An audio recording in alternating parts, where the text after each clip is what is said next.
નવસારી જિલ્લાના Chikhli truck association દ્વારા નવસારીના ભૂસ્તર શાસ્ત્રીને આવેદનપત્ર પાઠવીને ગંભીર ભ્રષ્ટાચારના આક્ષેપો કરવામાં આવ્યા છે। ટ્રક એસોસિએશનના સભ્યોનો આરોપ છે કે જીપીએસ તથા રોયલ્ટી સંબંધિત મુદ્દાઓમાં ભૂસ્તર શાસ્ત્રીની નિષ્ક્રિયતા કારણે ટ્રક માલિકોને ભારે હાલાકી ભોગવવી પડે છે। ટ્રક એસોસિએશન દ્વારા 1 મહિના અગાઉ જીપીએસ બાબતે લેખિત આવેદનપત્ર આપવામાં આવ્યું હતું, જેમાં સમયસર રોયલ્ટી ન નીકળતા ટ્રક માલિકોને થતી મુશ્કેલીઓ અંગે સ્પષ્ટ રજૂઆત કરવામાં આવી હતી। તેમ છતાં આજ દિન સુધી યોગ્ય કાર્યવાહી કરવામાં આવતી નથી। આ મામલે તારીખ 21ના રોજ મોટી સંખ્યામાં ટ્રક એસોસિએશનના સભ્યો ફરીથી રજૂઆત કરવા પહોંચતા ભૂસ્તર શાસ્ત્રી અને એસોસિએશન વચ્ચે ઉગ્ર બોલાચાલી થઈ હતી, જેના કારણે પરિસ્થિતિ તણાવપૂર્ણ બની હતી। આ સમગ્ર ઘટનાક્રમ બાદ ભૂસ્તર શાસ્ત્રી દ્વારા મામલો ઉચ્ચ કક્ષાએ મોકલવામાં આવશે તેવી ખાતરી આપવામાં આવી હતી। જોકે ટ્રક એસોસિએશનનો આરોપ છે કે કવોરી કૌભાંડ બાબતે 20 દિવસ પહેલા કરેલી રજૂઆત છતાં આજ દિન સુધી કોઈ કાર્યવાહી ન થતાં કવોરીના કૌભાંડને બચાવવાનો પ્રયાસ થઈ રહ્યો છે। ટ્રક એસોસિએશન દ્વારા માંગ કરવામાં આવી છે કે સમગ્ર મામલાની નિષ્પક્ષ તપાસ કરી જવાબદાર અધિકારીઓ સામે તાત્કાલિક કાર્યવાહી કરવામાં આવે, નહીં તો આગામી દિવસોમાં ઉગ્ર આંદોલનની ચીમકી ઉચ્ચારવામાં આવશે। શું આશ્વાસન આપવામાં આવ્યું અને શું રજૂઆતો હતી અને કયા મુદ્દાઓ પર અધિકારી જવાબ આપ્યો છે? અમે આની પહેલાં 25 દિવસ પહેલાં આવેદનપત્ર આપેલું હતું, જ્યારે જે આમલા સાહેબ છે એ હાજર નહીં હતા, તો કોઈ અમારો જે 25 દિવસમાં હજી કોઈ જે અમારો જીપીઆરએસ એટલે ગાડીની રોયલ્ટી જે અટકે છે, જે કંઈ અમારા પ્રશ્ન છે એનો કોઈ હજી તરફથી એ લોકો તરફથી કોઈ નિવાડો આવેલો નહીં હતો। એના માટે આજે અમે ફરીથી એમના પાસે જે કંઈ અમારા પ્રશ્ન છે, અમુક જે કોઈ અમને 15,000 રૂપિયા દંડ કરે છે ટ્રક ગ્રાહકને એક ટન ઉપર, લીજ ગ્રાહકને દંડ નથી, આ બધા પ્રશ્ન જે અમારા છે અમુક એ પ્રશ્નનો કોઈ લોકોએ હજી લગનમાં 25 દિવસ થયા કોઈ અમને એનું નિવારણ આપ્યું નહીં, એટલે આજે અમે એમના પાસે ટાઈમ માંગીને આજે આવેલા। શું આજે શું જણાવ્યું? આજે બસ એવું જ કીધું કે ભાઈ તમારા જે પ્રશ્ન છે એ બહુ હાર્ડ છે, એટલે એના માટે મને સમય જોઈએ એટલે તમને સાંજ સુધીમાં લેખિત જવાબ આપીશ એવું કીધું છે। તો પાછળના બારની કોરીના સાથેનો કોઈ ભાગીદારીના પણ આક્ષેપો છે, શું કહેવાય? હવે એવું તો નથી, પણ મારા હિસાબે જો સુરેન્દ્રનગરની જે અંદર તપાસ થઈ ને એવી તપાસ જો નવસારી જિલ્લામાં કરવામાં આવે ને તો મને એમ છે જાજા બધા અધિકારીઓ પાસે બી એનાથી બી જાજુ બી નીકળે અને સરકારશ્રીની તિજોરી બી મોટા દંડથી ભરાઈ જાય એવું મારું અનુમાન છે। ટ્રાન્સપોર્ટ એસોસિએશનવાળા આપના દ્વારા આવ્યા, આપના પર આરોપ છે કે આપ જે લીઝ ગ્રાહકો છે આપના તેમના ઉપર કાર્યવાહી નથી કરતા, તેમને દંડ નથી કરતા। એક વ્યક્તિ એવું પણ જણાવ્યું કે 150 કરોડના ભ્રષ્ટાચારની બાબતે આપને જાણ કરી, પણ 25 દિવસથી આપે એમાં કોઈ કાર્યવાહી આજ દિન સુધી નથી કરી। શું કહેશો આ બધી બાબતે? જી, મૂળ ટ્રાન્સપોર્ટ એસોસિએશન આજે જે આપણે મુલાકાત માટે કે રજૂઆત માટે આવ્યું હતું, મહિના પહેલાં પણ આવી ગયું, એમનો જે મુખ્ય પ્રશ્ન એ હતો કે આપણે સરકારશ્રી દ્વારા પરિપત્ર કરવામાં આવ્યો છે કે જીપીએસ કમ્પલસરી કરવામાં આવ્યું છે અને પ્લસમાં હમણાં લેટેસ્ટ પરિપત્ર એવો કરવામાં આવ્યો છે કે જો તમારું વ્હીકલ 3 વારથી વધારે વાર જો ગેરકાયદેસર ટ્રાન્સપોર્ટેશન કરતા ઝડપાય તેને રજીસ્ટર કરવાનો નિયમ છે। અને એમનો મુખ્ય રજૂઆત જે મેઇન વસ્તુ જે એ છે કે એમને જે નેટવર્ક ઇસ્યુ આવે છે કે એમના મૂળ સરકારશ્રીનો પરિપત્ર એવો છે કે 80%થી તમારો જો જીપીએસ ડેટા બંધ થયો તો તમારું રોયલ્ટી લોક થઈ જશે। એટલે ટ્રાન્સપોર્ટ એસોસિએશને એવી રજૂઆત કરી કે અમારું જે નેટવર્કના ઠેકાણા નથી, આમ જે પ્રોબ્લેમ છે સો એન્ડ સો, એના પર અમે આખો મહિનો અમે વર્કઆઉટ કર્યું છે, બધી જગ્યાએ અમે જઈને અમે ચેક કરેલું છે। એમાં એવું છે કંપનીમાં એક એરટેલ અને બીએસએન બે જ કંપનીઓના સિમ જે બાય ડિફોલ્ટ એ જે ગાંધીનગરથી એનકોડમાંથી અમારી જે એજન્સી નક્કી થઈ છે એનામાંથી એના જ બે સિમ લાગે છે, એટલે એ ઇસ્યુ છે। પણ આપણે એમની ટ્રાન્સપોર્ટેશન અમે જાણ કરી છે કે તમે તમારા જે એકદમ પર્ટિક્યુલર અમારી ટીમ તત્પર છે કે એક વિષય એમ જણાવો કે આ જગ્યાએ આ ગાડીમાં પ્રોબ્લેમ આવે છે કે આ રૂટમાં પ્રોબ્લેમ આવે છે, અમે તૈયાર છીએ। અને બીજું એમને જે કહેવાનું એવું થાય છે કે અમે ઓવરલોડ ગાડીઓ પકડી તો અમે જે લીઝ ધારકના એક્શન કેમ ન લઈએ, તો એના પર અમે એક્શન સમયાંતરે લેતા હોઈએ છીએ। પણ દિવસમાં 10-15 વધારે ગાડીઓ પકડાતી હોય અને એની માહિતી ટ્રાન્સપોર્ટેશન ગમે ત્યારે માગે ત્યારે અમે લેખિતમાં આજે મને બાંયધરી આપી છે, સાંજુ તમને બધી માહિતી અમને આપી દઈશું અને લાંબી વિશાળ માહિતી છે, હવે એક્શન લેતા જ હોઈએ છીએ લીઝ ઓવરલોડ, એ વસ્તુની ખોટી છે। સર, કોરીમાં આપે જે જણાવ્યું કે સમયાંતરે દંડ કરતા હોય છે કે તપાસ કરતા હોય છે, પ્રશ્નો સર પારદર્શકતા ઉપર છે। ટ્રક એસોસિએશનનું કહેવું છે કે એક સામાન્ય ટ્રક માટે જો કોલ આવે તો તમારો સ્પોટ તત્પર હોય છે, તૈયાર હોય છે। આ જ રીતે એ ગેરકાયદે માટી ખનન હોય કે કોરી હોય તે બાબતમાં આપણું સ્પોટ કેમ નથી પહોંચતું, એનું શું કારણ છે? ના, એ બી વસ્તુ એમની જે વાત છે અર્થસત્ય છે। કમ્પ્લીટ અમારી મારી ટીમ અમારી પોતથી જ હોય છે કે ગાડી એમાં બાતમી ગેરકાયદેસર ટ્રાન્સપોર્ટેશનની હોય, ગેરકાયદેસર ખનનની હોય કે ગેરકાયદેસર સંગ્રહની હોય, અમારી કામગીરી કરતી જ હોય છે। અને તમે માહિતી વિશાળ માહિતી તમે દર અમે ગાંધીનગર વીકલી અમે એનો ડેટા મોકલતો હોય છે, આ અઠવાડિયામાં અમે કેટલી કામગીરી કરી એ અમને આપે, અમને પ્રોવાઈડ કરવા તૈયાર છીએ, આપી શકીએ છીએ। એમણે જે જણાવ્યું કે તમારો વાર્તાલાપ થયો ત્યારે તમે કીધું કે અમારા લીઝ ગ્રાહકો માટે અમે તાત્કાલિક નહીં પહોંચીએ, તમને દંડ તાત્કાલિક થશે, એમનો એ જ વ્યક્તિ મેં ઊભો થઈને કીધું. કીધું. એ જ મેં કીધું. અત્યારે આ પારદર્શકતા કેમ નથી એમ? આ પારદર્શન જે આપણે વાત કરી કે જે ઓનલાઈન સિસ્ટમ આવી છે ટ્રક ધારકો માટે, એમને પહેલા સિસ્ટમ કેવી હતી, ઓનલાઈન નહોતું એટલે મહિનો ગાડી એમની પડી રહેતી, એટલે ટ્રક ધારકોને નુકસાન ના થાય, એને વાહન ગેરંટેડ ના આવે, એના માટે આપણે ઓનલાઈન સિસ્ટમ આવી કે તાત્કાલિક દંડ ભરી અને આગળ એનું બિઝનેસ આગળ કરી શકે. આ વસ્તુ છે. એમણે કરેલા તમામ આક્ષેપોમાં કેટલી સત્યતા છે?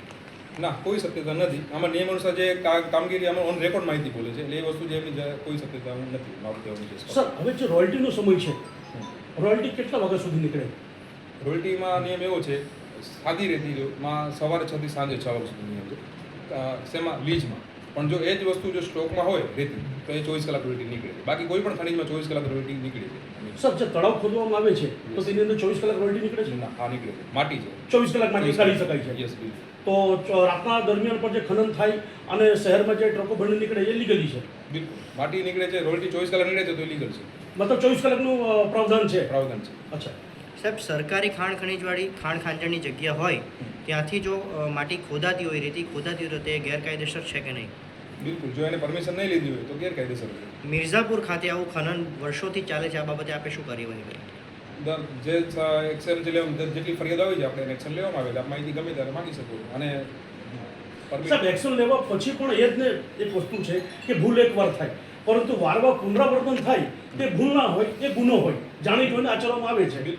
તો સાહેબ આપણે શું માનીએ કે આપણા કચેરી દ્વારા છુપા આશીર્વાદ હોય કેમ આવું વારંવાર ભૂલ કરે છે? જરાય નથી. વારંવાર ભૂલ કરે છે અને તમે આંકડા માંગી શકો છો ઓફિસમાંથી કે એને એક જ એના માટે સરકાર પરિપત્ર લાવી છે કે એક જ માણસ વારંવાર ભૂલ કરે છે. એ કોના માટે? સરકારશ્રી હંમેશા જે ઓવરલોડ માટે કોઈ દિવસ જે એમાં નિયમ એવો છે કે 10 જે તમારું પાસિંગ છે ગાડીનું એનાથી તમે 50% ઓવરલોડ વધારે ભર્યું, એના માટે સરકારશ્રી નિયમ એવો છે કે 30 દિવસ તમારી ગાડી એને છોડવી નહીં. તો આવી નવી ભૂલ જે ઓવરલોડ 50% ઓવરલોડ વધારે કે નંબર પ્લેટ નથી કે એનામાં રોયલ્ટી નથી, વિધર રોયલ્ટી, તો એને 30 દિવસ સુધી તો ગાડી રાખવાની છે. અને પ્લસમાં આવું જ કૃત્ય એને 3 વાર કર્યું એના માટે આપણે એને રાજ્ય સર કરવાની છે. સાહેબ, આટલી કડક જોગવાઈ હોવા છતાં આપના અધિકારી ક્ષેત્રમાં ઓવરલોડ ગાડીઓ ફળે છે, ખનન થાય છે, આપ દંડ કરો છો, તે છતાં એ લોકો માનતા નથી, એટલે તમારો હાથ ટૂંકો પડે છે કે ખનન માફિયાઓ મોટા છે? ના, જરાય નહીં. આટલા વિશાળ પ્રમાણમાં ગાડીઓ ચાલતી હોય અને એક્શન સમયાંતરે 24/7 અમારી ટીમ ફરતી હોય છે અને કાર્યવાહી કરતી હોય છે અને દંડ પણ આપણે ઓનલાઈન અત્યારે બધું વસૂલ કરતા હોય છે. એમાં કોઈ પ્રશ્ન શંકાને સ્થાન નથી. પણ સાહેબ દંડમાં એવું છે કે માની લો કે ભાઈ ચોર ચોરી કરે અને બતાવવા પૂરતું આપણે ખપ પૂરતા કદાચ કાર્યવાહી કરતા હોય એવું અમને પણ લાગે છે. ના, એવું કે આપણા ધ્યાનમાં હોય તો ચોક્કસ મને આપ એની ટાઈમ કોલ કરી શકો તો છો. સર કોને કહેવાનું? કોઈ ફોન ઉપાડે નહીં? મને તમને એવું થતું હોય કે અન્ય જેવું હોય તો તમે મને જાણ કરી શકો. સાહેબ, તમે ટ્રકવાળાને જો 30 દિવસ માટે બંધ કરાવો છો તો લીઝ ગ્રાહકોને કેમ નથી કરાવતા? બિલકુલ. ટ્રક ધારક ટ્રાન્સપોર્ટેશનની વાત 30 દિવસ ટ્રાન્સપોર્ટેશન લીઝ ધારકો પર અમે એક્શન કયું છે સમયાંતરે લેતા હોઈએ છીએ. નહીં, 30 દિવસનો એક્શન એમના પર કેમ નથી લેવાતો? એના શું કારણો છે? એ આખો અરજદારો તમને કરોડોની એમની જ રજૂઆત છે.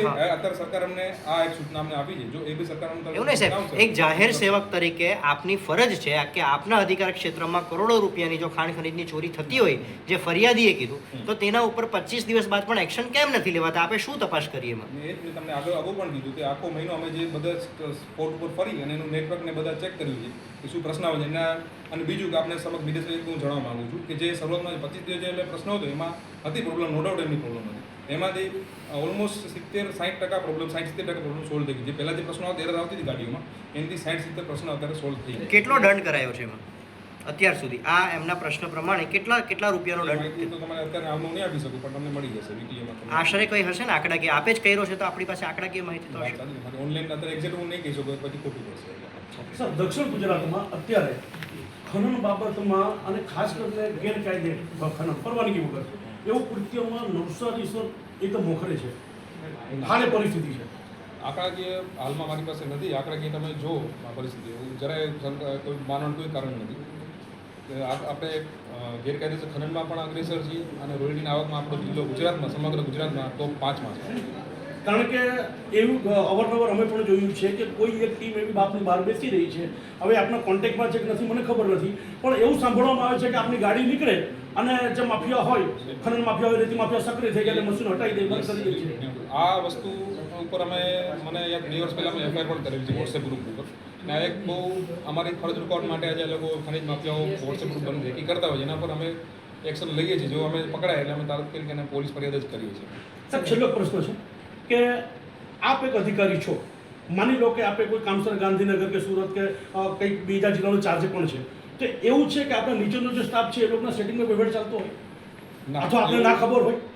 એવું કોઈ ધ્યાનમાં નથી. આપના ધ્યાનમાં પુરાવા સાથે રજૂ કરશો આપણે એના પર ચોક્કસ એને નોકરીમાંથી જે અમે છૂટા કરવાનું આપણે કમિશનર લખી આપશું. સર, આ જવાબ આપનો રેકોર્ડ પર લઈશું. આપ અધિકારી છો, જીઓલોજિસ્ટ છો. રેતી ખનન બાબતેની ગેરકાયદેસર ફરિયાદ આપની પાસે આવે તો શું આપ એની પાસે લેખિત ફરિયાદ માંગશો કે મૌખિક આપને જાણ થાય એટલે કાર્યવાહી કરવાની આપની ફરજ છે?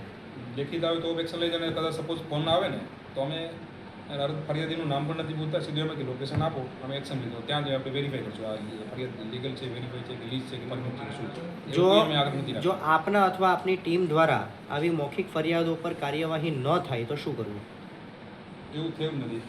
એટલે એમાં દુવિધા સર એવી છે, દુવિધા એવી છે કે માની લો આપણે ટેલિફોનની જાણ કરીએ અને આપણી સ્પોટ નીકળે તો સ્પોટમાંથી વાત લીકેજ થઈ જાય છે કે અમે આવીએ છીએ એટલે પોતાનું તાપતે હટાવી દે છે. એ જ કહું છું. જો આમાં બે વસ્તુ છે, સ્કોર નીકળી છે, આમાં બે વસ્તુ છે. એ તમારે પૂરા સાથે ધ્યાનમાં અમારા ધ્યાનમાં આવશે. અમે એના માટે સ્ટાફ ઉપર કમ્પ્લીટ સ્ટ્રિક્ટલી એમને વોર્નિંગ આપતા હોય છે કે મોબાઈલ અમને જે રેડ પાડે કે મોબાઈલ લઈ લે તો બધું કરતા હોય.